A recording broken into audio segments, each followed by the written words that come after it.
Сәлем баршаңызға, сіздермен бірге дәмдеген бүгін кереметтей болып шығатын жұмсақ күлші нан дайындаймыз.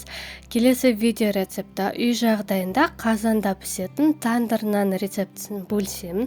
Сондықтан да видео рецепті жіберіп алмас үшін каналыма лайк басып тіркеліп қойыңыз. Маған сіздің қолдауларыңыз өте маңызды. Күлші нан дайындау үшін ыдысымызға жылы су, жылы сүтті құямыз. Егер де су мен сүт салқын болса, газға қойып жылытып алуға болады. Бірақ қатты ысытып алмаңыз. Бір ас қасық ашытқы саламыз. Қамыр жақсы көтерілу үшін одноразовый ашытқы қолданған дұрыс. Упаковкасы ашылған ашытқы өзінің свойствосын жоғалтуы мүмкін. 2 ас қасық қант қосамыз. Қант ерігенше араластырып аламыз. 1 шай қасық тұзды қосып араластырамыз. Алдын ала ерітіп алған сары майды қосып араластырамыз.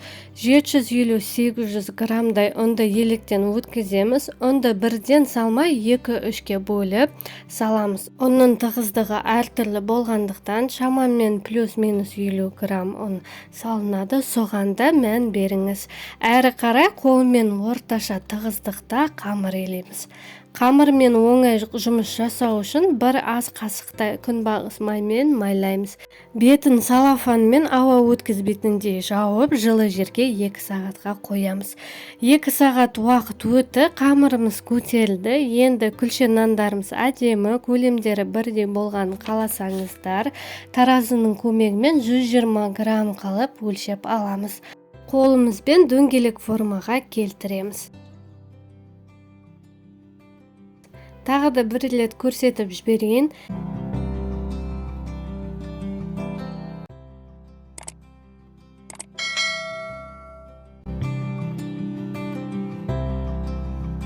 Бетін орамалмен жауып 20 минутқа көтерілгенше қоямыз. Сол аралықта жұмыртқаның сары уызына 1 ас қасық сүтті құйып араластырамыз. Ол бізге күлші нанның бетіне жағу үшін керек болады. Және де пешімізді алдын ала қыздыруға қоямыз. Өзіңіз көріп тұрғандай қамырымыз тағы да көтерілді. Бір-біріне жабысып қалмау үшін алшақтау етіп қоямыз. Енді нанның формасын келтіретін боламыз. Саусақпен қамырының ортасын басып әдемі формасын шығарамыз.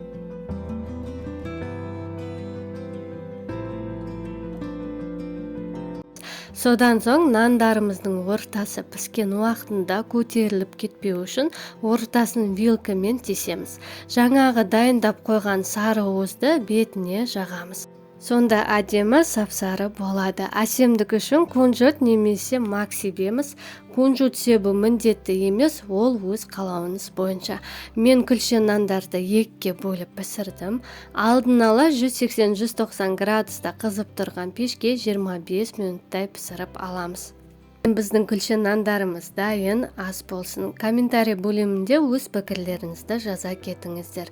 Каналымның дамуына өз үлестеріңізді қосыңыз. Видео рецепт ұнаған болса, достарыңызбен, құрбыларыңызбен бөлісіп, лайк басып, каналыма тіркеліп қойыңыз.